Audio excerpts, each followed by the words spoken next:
오늘 말씀은 고린도전서 11장 23절에서 26절 교독하도록 하겠습니다. 내가 여러분에게 전해준 것은 주님으로부터 전해받은 것입니다. 곧 주 예수께서 잡히시던 밤에 빵을 들어서 감사를 드리신 다음에 떼시고 말씀하셨습니다.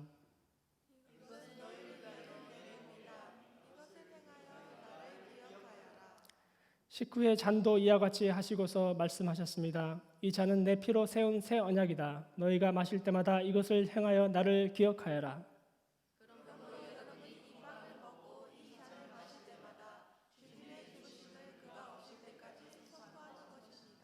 아멘.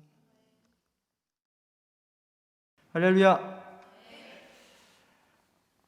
오늘 아주 뜻깊은 주일입니다. 장로님 기도하신 것처럼 세상은 할로윈으로 귀신의 축제에 들떠 있는데 오늘 저희는 하나님의 은혜로 성찬 예식을 거행하게 되었습니다. 오늘 말씀은 성찬의 의미입니다. 예수님께서는 크리스마스나 부활절을 지키라고 말씀하신 적이 없습니다. 또 예수님의 부활 후에 제자들에게나 그 후에 바울에 의해서 세워진 교회들이 부활절을 지켰다는 기록이 사도행전이나 서신서에 전혀 등장하고 있지 않습니다. 단지 후세 사람들이 그리스도의 탄생과 부활의 날을 의미를 부여했습니다. 저희 교회는 그 전통을 따라서 부활절과 크리스마스를 지키고 있습니다. 좀 예를 들자면 영국 여왕의 생일은 1926년 4월 21일인데 이게 실제 생일이고 공식적인 생일은 6월 둘째 주입니다. 공식적인 생일이에요. 좀 다르죠, 그렇죠? 근데 뉴질랜드는 이걸 또 따라가는데 카나다는 5월 달에 있고 호주는 또 9월 달에 있고 이렇게 생일이 다릅니다. 제가 생각할 때는 여왕이 좀 돌아다니면서 생일을 축하하기 위해서 그런가 하는 생각도 들기도 하고요. 뭐 여러 이유가 있겠죠. 스포츠 때문에 그렇다 그러기도 하고 그게 이제 계절적으로 안 맞으니까요. 공식 생일이 있는가 하면 실제 태어난 날이 또 따로 있고 그래서 어떤 기념을 하기 위해서 크리스마스 때 날을 맞춰서 그리고 부활절은 거의 뭐 날이 비슷하니까요. 이렇게 지키고 있습니다. 그러나 예수님 자신이 친히 이 날을 지키라 이렇게 이야기를 하지 않으셨다는 겁니다. 그런데 예수님이 친히 기념하고 지키라고 하는 게 있습니다. 그게 뭘까요? 그게 성례입니다.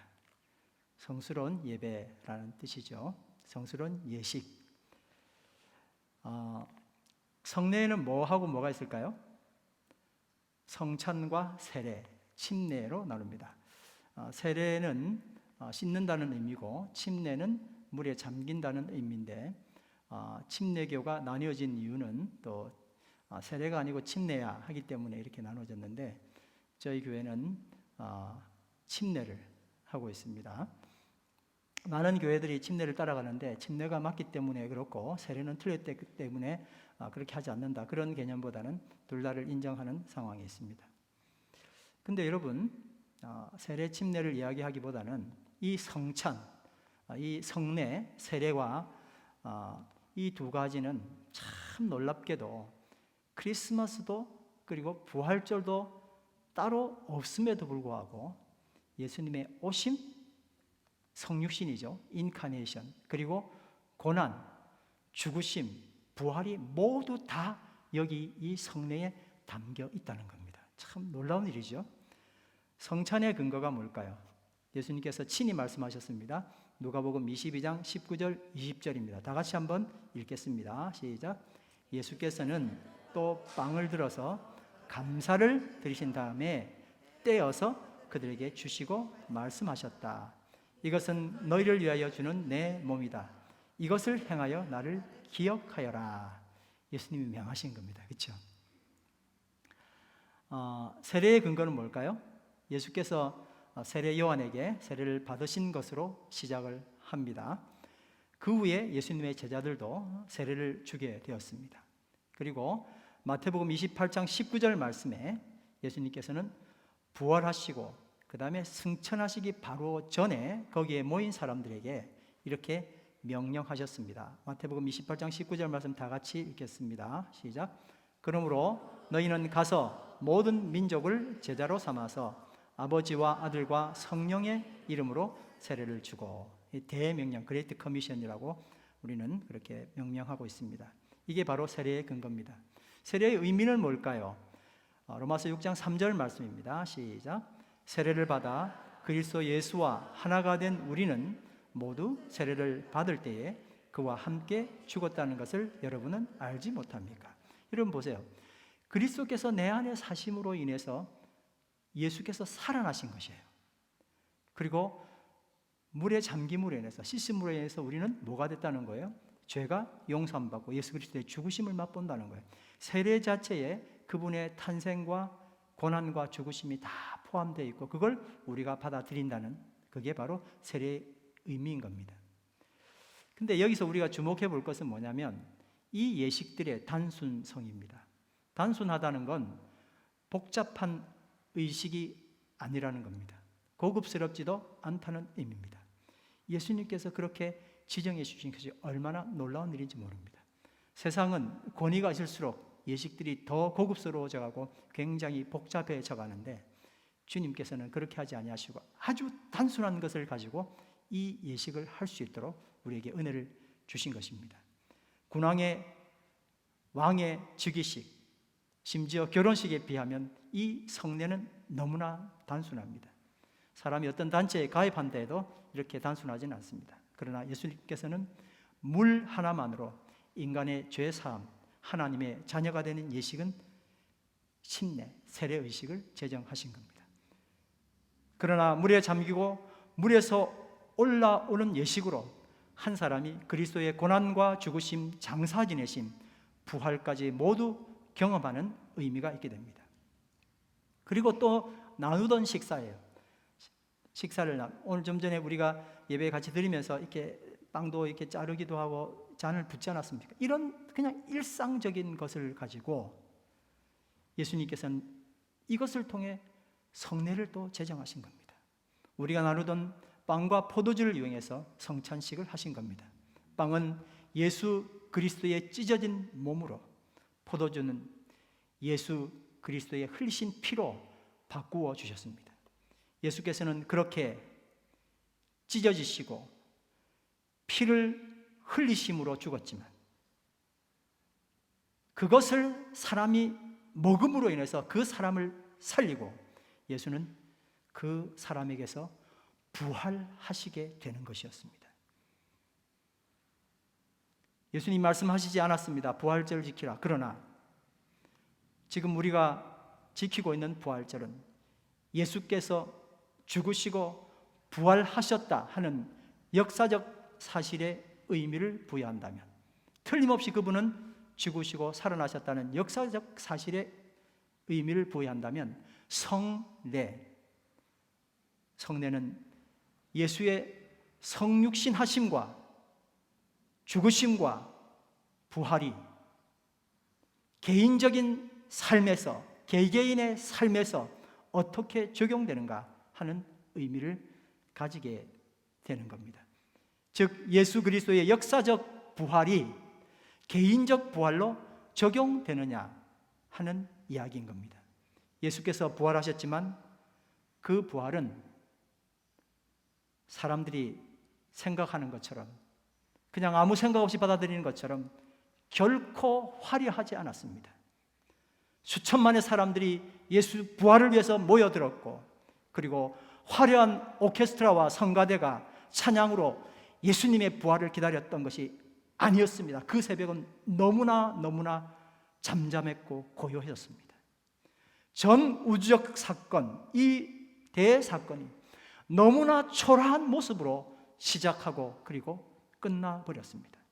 그러나 그 단순함이 결코 부활의 깊은 의미를 축소시킬 수 없었습니다.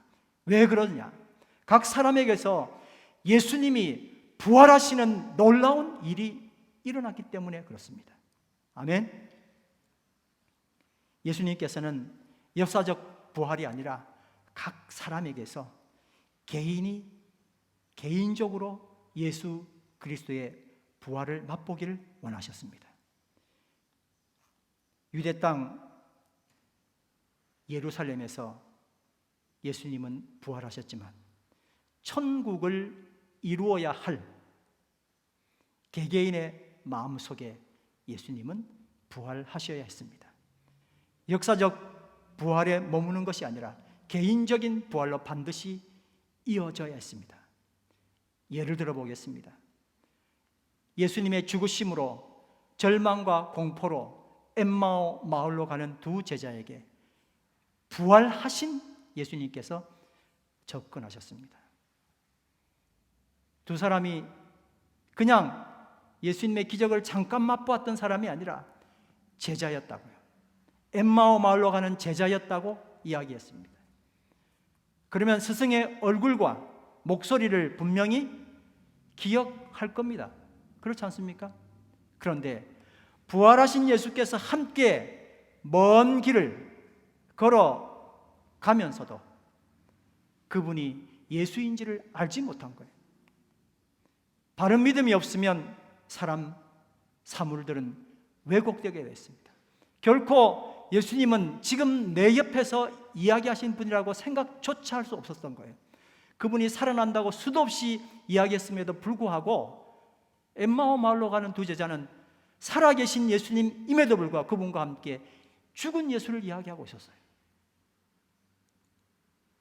역사적 부활은 이미 일어났지만 두 제자에게 예수님의 부활은 아직도 일어나지 않았습니다.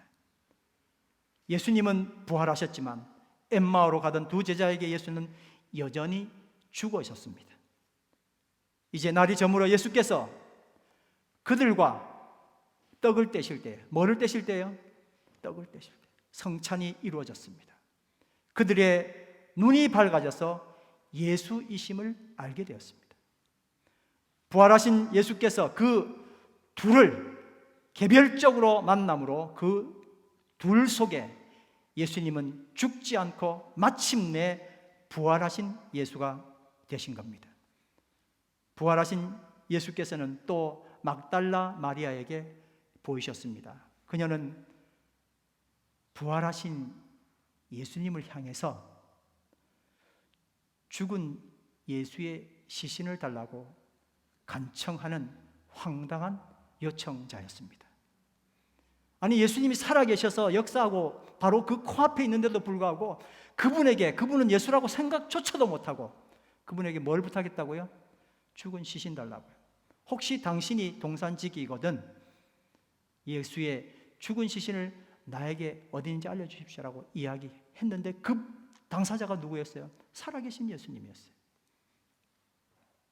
그러나 그녀는 부활하신 예수님을 만나고 그녀 앞에 가려진 고통의 눈물을 닦아내고 마침내 그녀 속에 예수님이 부활하게 되었습니다.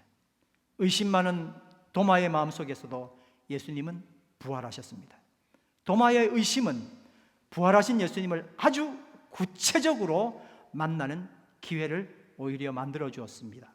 도마는 그 누구도 할 수 없었던 나의 주님, 나의 하나님이라는 최고의 신앙 고백을 드리게 되었습니다. 요한복음 20장 28절 말씀 다 같이 읽겠습니다. 시작.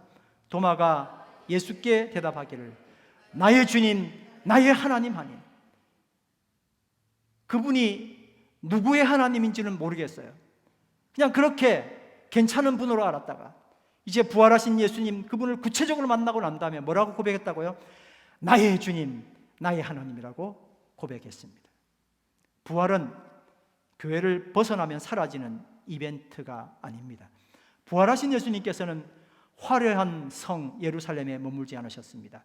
이벤트의 도시 예루살렘이 아니라 삶의 현장인 갈릴리로 가셨습니다. 초라하고 단순한 일상이 반복되는, 밥 먹으면서 시끄럽게 하기도 하고 싸우기도 하는, 물건을 사면서 흥정하기도 하는 그 일상에서 부활이 일어나야 했습니다. 그래서 예수님께서는 이벤트의 도시 예루살렘이 아니라 삶의 터전인 갈릴리로 먼저 가시겠다고 말씀하셨던 겁니다. 실망에 빠져 고민하는 인간의 삶 가운데 오셔서 예수께서 그들의 삶에서 진실로 부활하기를 원하셨습니다. 정말 그 어떤 부활절보다 개개인에게 일어나는 부활은 참으로 멋지고 참으로 놀라운 화려한 부활이 되는 것입니다. 그동안 미움과 원망과 오해와 불신으로 생긴 바르지 못한 믿음 때문에 부활하신 예수님은 그들에게서 여전히 죽어 있었습니다.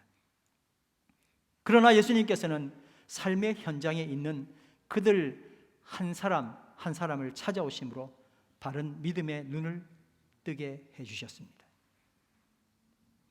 여러분, 그런데 이 제자들은 예수님을 만났잖아요. 우리는 어떻게 이 부활하신 예수님을 만나서 어떻게 내 삶 속에 구체적으로 부활의 예수님을 경험하고 내 삶에서 예수가 부활할 수 있게 되겠습니까? 그게 바로 성찬입니다. 성찬의 떡은 그의 몸이며 성찬의 포도주는 그의 보혈을 상징하는 것이었습니다. 누가복음 22장 19절 20절 말씀 다 같이 읽겠습니다. 시작.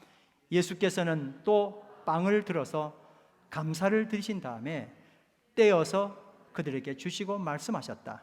이것은 너희를 위하여 주는 내 몸이다. 이것을 행하여 나를 기억하여라. 그리고 저녁을 먹은 뒤에 잔을 그와 같이 하시고서 말씀하셨다. 이 잔은 너희를 위하여 흘리는 내 피로 세우는 새 언약이다. 아멘. 이 찢어진 떡과 포도주에서 우리는 고난과 죽임을 당하신 예수님을 만나게 됩니다. 그리고 이 찢어진 떡과 포도주를 먹고 마심으로 내 안에 예수께서 부활하시고 예수님과 함께 살게 되는 것입니다. 요한복음 6장 53절에서 57절 말씀 이렇게 기록되어 있습니다. 다 같이 읽겠습니다. 시작. 내가 진정으로 너희에게 말한다. 너희가 인자의 살을 먹지 아니하고 또 인자의 피를 마시지 아니하면 너희 속에는 생명이 없다. 내 살을 먹고 내 피를 마시는 사람은 영원한 생명을 가지고 있고 마지막 날에 내가 그를 살릴 것이다. 내 살은 참 양식이요 내 피는 참 음료로다. 내 살을 먹고 내 피를 마시는 사람은 내 안에 있고 나도 그 사람 안에 있다. 살아계신 아버지께서 나를 보내셨고 내가 아버지 때문에 사는 것과 같이 나를 먹는 사람도 나 때문에 살 것이다. 오늘 교동문 말씀이었습니다. 그런데 우리가 오늘 나눌 빵과 포도주가 이 예식을 집례하는 기도자의 기도로 진짜 예수님의 살과 피가 된다고 가톨릭처럼 믿는다면 오늘 우리가 드리는 이 성찬식은 매우 진지하면서도 신비로운 경험이 될 것입니다. 가톨릭은 이것이 기도 드림과 동시에 실제 예수 그리스도의 살과 피가 된다고 그렇게 믿고 있습니다. 또 매번 성찬 예식을 통해서 떡과 잔을 성도들이 먹고 마시는 순간 떡과 잔이 신비한 물질로 변화되어서 영적인 감동이 일어난다면 어떨까요? 그런데 우리는 기독교가 그동안 고수해 온 것을 믿기 때문에 이 빵과 포도주가 예수님의 살과 피로 변하는 것이 아니라 뭐예요? 상징이고 단지 주님의 죽으심과 부활을 기념하는 상징, 기념, 하나의 예식이라고 믿고 있습니다. 그래서 천주교의 그것보다 진지함과 뜨거운 체험은 덜할 수밖에 없습니다. 그런데 목회자로서 성찬을 하면서 기대하는 바는 성찬 때마다 온 공동체가 예수님의 죽으심과 부활을 뜨겁게 눈물겹게 경험하는 것입니다. 그래서 설교는 들리는 말씀이고 성찬은 보이는 말씀이다. 그렇게 강조하고 성찬의 감동을 끌어올리려고 많이 노력을 하게 됩니다. 그런데 실상은 보이는 말씀인 성찬보다 들리는 설교, 우리 개신교의 특징이 말씀이거든요. 그러니 보이는 것으로 뭔가 감동을 얻기에는 굉장히 부족한 면이 있습니다. 그래서 제가 이번 주에 성찬과 관련된 설교들, 유명한 목사님들 설교들을 많이 좀 접해봤습니다만 내용은 기독교의 내용인데 기념합니다, 상징입니다라고 이야기하지만 그 속은 계속해서 이것이 굉장히 예수께서 우리에게 직접 작용하신다고 하는 어떤 천주교식 이야기를 할 수밖에 없는 거예요. 왜냐하면 감동을 좀 더 끌어내기 위해서 그렇게 하시는 거죠. 표면적으로는 상징, 기념, 내용적으로는 화채설을 슬쩍 모방해서 설교하는 것입니다. 그러면 이 설교를 듣는 성도들은 성찬식에 대한 정체성에 혼란이 오게 돼서 갈팡질팡하는 거죠. 예수님의 살이 실질적으로 이 빵에 포함되어 있는 건가? 우리가 일상에서 즐겨 먹던 빵과 포도주가 갑자기 예수님의 몸이라며 그 의미를 바꾸고 이것을 먹음으로 예수님이 내 몸에서 부활하신다는 것을, 그 급작스런 도약 과정을 지켜보는 초신자들에게는 너무나 큰 믿음이 요구되게 되었습니다. 그래서 부득불택한 것이 성찬식의 분위기가 축제가 아니라 예수님의 죽으심을 슬퍼하는 제사의식으로 진행을 하게 되는 겁니다. 좀 더 슬퍼하고 예수님 나를 위해서 죽으셨어요, 피를 흘리셨어요, 찢겨진 살입니다라는 그런 마음을 가지고, 정말 저는 어릴 때부터 죄송스러운 마음, 슬픈 마음을 가지고 성찬식에 임했던 생각이 납니다. 그런데 여러분, 사실은 이 예수님의 처음 성찬식은 감사로 시작해서 찬송으로 마감했습니다. 뭐로 시작했다고요? 감사로. 뭐로 마감했어요? 찬송으로. 누가복음 22장 19절 말씀, 예수께서 또 빵을 들어서 감사를 드린 다음에, 제자들은 예수님이 돌아가신다는 생각조차 없었어요. 그냥 유월절 만찬을 먹으니까 기뻤던 거예요. 감사기도를 드렸다니까요. 그리고 말씀하시기를 이것은 너희를 위하여 주는 내 몸이다, 이것을 행하여 뗄 때마다 나를 기념하라 말씀하셨습니다. 마가복음 14장 26절 말씀, 똑같은 말씀들이 마가복음에 반복되다가 26절에 이제 그들이 성찬식을 거의 마치고 다 같이 읽습니다. 이에 시작. 이에 그들이 찬미하고 그 다음에 감난산으로 가니라. 시작은 뭐였다고요? 감사. 마칠 때는 찬양. 예수님께서는요, 내가 너희를 위하여 죽었으니 이제 죽을 것이니 너희도 나의 죽음을 슬퍼하고 고통스럽게 살아가라. 그래서 성찬을 제정하신 게 아니라고요. 나의 죽음으로 내 속에서 내가 살아서 기쁘게 살아가라. 이게 성찬의 의미였던 겁니다. 성찬은 예수 그리스도의 희생으로 시여된 축제였습니다. 그럼 과연 주님께서 명하신 성찬 예식에서 주님은 우리에게 무엇을 주시려고 했던 걸까요? 첫 번째로 이야기할 때는 역사적 부활이 아니라 개인적 부활을 주님이 원하셨던 겁니다. 이제 그 두 번째가 뭔지 한번 생각해 보겠습니다. 그러니까 성찬인 떡과 포도주에 어떤 신비한 화학적인 변화가 없다고 우리는 믿고 있고, 단지 주님을 죽음을 슬퍼하는 이 감정에 기대어서 성찬식을 1년에 2번, 3번, 4번 정도 하는 것으로 가름해 버리고만은 그 정도 성찬은 의미가 미미한 것일까? 이걸 물어보는 거예요. 절대 그럴 리가 없죠. 주님께서 제정하신 데는 반드시 그 이유가 있는 것입니다. 첫 번째 성찬 예식을 사도 바울은 참석하지 못했습니다. 당연히 그렇죠. 나이가 안 되니까요. 오히려 그 사도 바울이 예수님으로부터 직접 성탄의 의미를 받게 되었다고 말씀하고 있습니다. 고린도전서 11장 23절에서 25절 말씀입니다.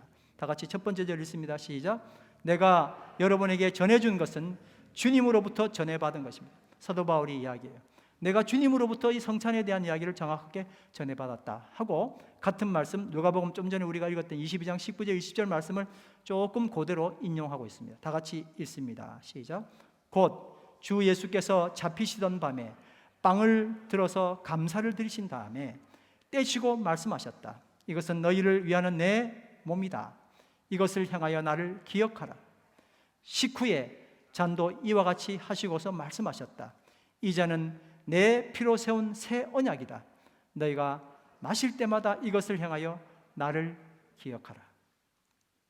떼어진 떡은 우리를 위한 예수 그리스도의 몸이며, 잔은 예수님의 피로 세우신 언약이라고 말씀합니다. 떡은 뭐라고요?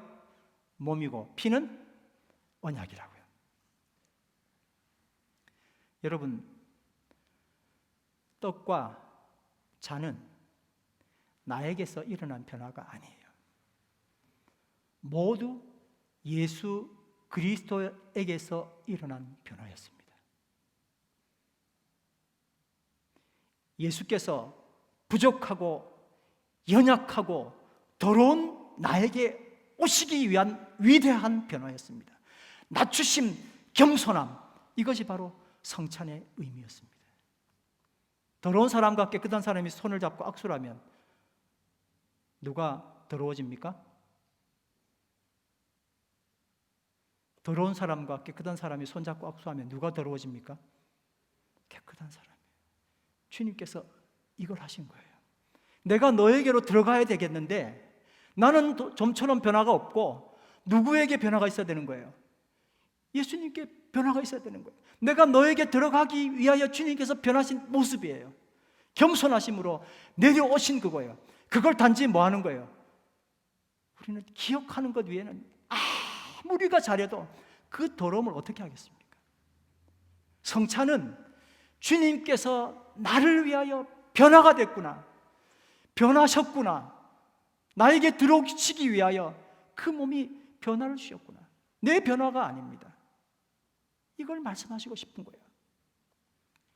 성찬을 통해 나를 향하신 놀라운 사랑에 우리가 반응하는 것은 죄송하게도 단지 기억하는 것이었습니다.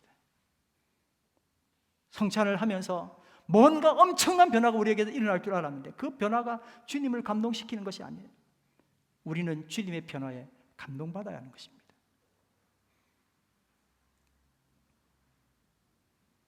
기억하는 것, 그 기억이라는 작은 행위가 예수님을 우리 안에 모셔드리기 위한 문을 여는 것이 되는 것입니다. 그러나 우리가 예수 그리스도의 살과 피를 기억하면서 성찬에 참여함으로 정말 놀라운 일이 일어나게 되었습니다. 첫 번째 성찬의 의미는 역사적 부활이 아니라 무슨 부활이라고요? 개인적인 부활. 두 번째는 뭐라고요? 기억함으로 주님께서 변화되신 것을 발견하는 거예요. 내가 변하는 게 아니라 주께서 나를 위하여 변화되셨다는 그것을 우리는 발견하는 겁니다. 그 엄청난 발견이 우리가 기억함으로 우리의 마음을 문으로 열어서 더러운 내가 주님을 모셔드리고 황송하게도 주께서 나와 함께 하신다는 거예요. 근데 세 번째 정말 중요한 이야기가 또 여기 있습니다. 26절입니다. 시작. 그러므로 여러분이 이 빵을 먹고 이 잔을 마실 때마다 주님의 죽으심을 그가 오실 때까지 선포하는 것입니다. 여러분 다시 집중 한번 하십시다. 다 같이 읽습니다. 시작. 그러므로 여러분이 이 빵을 먹고 이 잔을 마실 때마다 주님의 죽으심을 그가 오실 때까지 선포하는 것입니다. 주어가 뭐예요? 애매하시죠? 우리는 이 말씀을 여러분은 이 빵을 먹고 이 잔을 마실 때마다 주님의 죽으심을 그분이 오실 때까지 전하십시오 라고 그렇게 받아들여 왔습니다. 현대인의 성경도 그렇게 번역했습니다. 빵을 먹고 잔을 마실 때마다 우리는 예수님의 죽으심을 전해야 한다라는 뜻으로 이 말씀을 받아들였습니다. 그런데 한글 성경, 더 많은 한글 성경 번역과 그리고 아주 많은 영어 성경 번역은 성찬에서 우리가 먹고 마시는 행위 그 자체가 어떤 의미가 있는지를 말하고 있습니다. 굿뉴스 바이블에는 이렇게 번역했습니다. 다 같이 한번 읽어볼까요? 시작. 이것은 여러분이 이 빵을 먹고 이 잔에서 마실 때마다 주님이 오실 때까지 주님의 죽음을 선포한다는 것을 의미합니다. 이야기가 달라졌죠. 성찬식 자체가 예수 그리스도의 죽음, 그것을 선포하는 거예요. 오늘 할로윈 때문에 이 땅이 귀신 축제로 이렇게 번져가는데, 우리는 이 성찬 예식에 참여함으로 인해서 내가 어떻게 변하고 내가 어떻게 되는 게 아니라 그 성찬의식 자체로 우리가 이 빵과 이 잔을 마심으로 인하여 뭐가 일어난다고요? 선포가 일어난다고요. 내가 선포해야 되겠죠. 그러나 내가 선포하지 않아도 성찬식 자체가 선포한다는 거예요. 이걸 주님께서 말씀해 주신, 바울이 이걸 깨달은 거예요. 우리는 그동안 성찬에 참여하는 것 그 자체가 얼마나 놀라운 역사를 만들어내는지 무관심했고, 당시 성찬을 참여한 사람들이 해야 될 의무, 아이고 내가 성찬을 해서 나가서 전해야 되는구나 라는 생각을 했어요. 물론 해야 합니다. 틀린 이야기가 아닙니다. 우리는 당연히 예수 그리스도의 은혜를 받은 자로서 주님 오실 때까지 우리를 위하여 죽으신 그리스도의 죽음을 전해야 됩니다. 그러나 우리가 성찬에 참여하는 것 자체가 얼마나 놀라운 역사를 만들어내는지 알게 된다면, 이제부터 우리가 드리는 성찬 예식의 의미는 전과는 확연히 달라지는 축제가 될 것입니다. 저는 그렇게 믿습니다. 더러운 나를 위하여 주님께서 오셨구나. 그분이 내 속에 거하시기 위하여 오셨구나. 황송하고 죄송하고 고마울 따름입니다. 그분의 변화되신 모습, 내가 뭔가를 해서 드리면 좋겠죠. 얼마나 미미한지 모릅니다. 단지 기억한다는 그 말 한마디를 가지고 주님께서는 모든 걸 설명하셨습니다. 금주의 암송 말씀입니다. 고린도전서 11장 26절 다 같이 읽습니다. 시작. 그러므로 여러분이 이 빵을 먹고 이 잔을 마실 때마다 주님의 죽으심을 그가 오실 때까지 선포하는 것입니다. 아멘. 내게로부터 눈을 들어 찬양하시고, 그리고 이제 장로님 전사님 나오셔서 준비를 해주시면 좋겠습니다. 내게로부터 눈을 들어 주를 보기 시작할 때 주의 일을 보겠네. 내 작은 마음 돌이키사 하늘의 꿈꾸기 안에 주님을 볼 때 모든 시선을 주님께 드리고 살아계신 하나님을 느낄 때 내 삶은 주의 역사가 되고 하나님이 일하기 시작하네.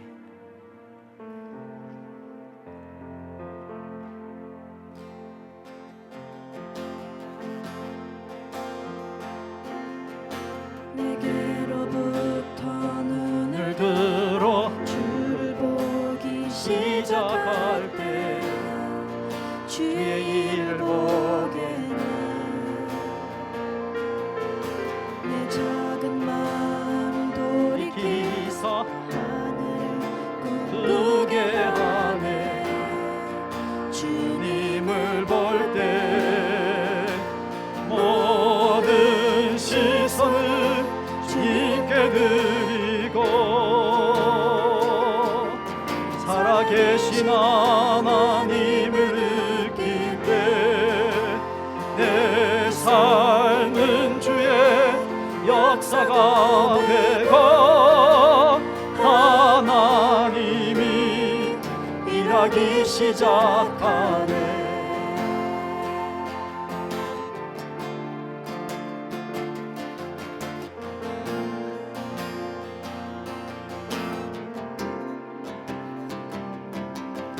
성령이 나를 변화시켜 모든 두려움 사라질 때 주의 일을 보겠네. 태양 땅 한가운데서 주님만을 알게 되리. 주님을 보는 모든 시선을 주님께 드리고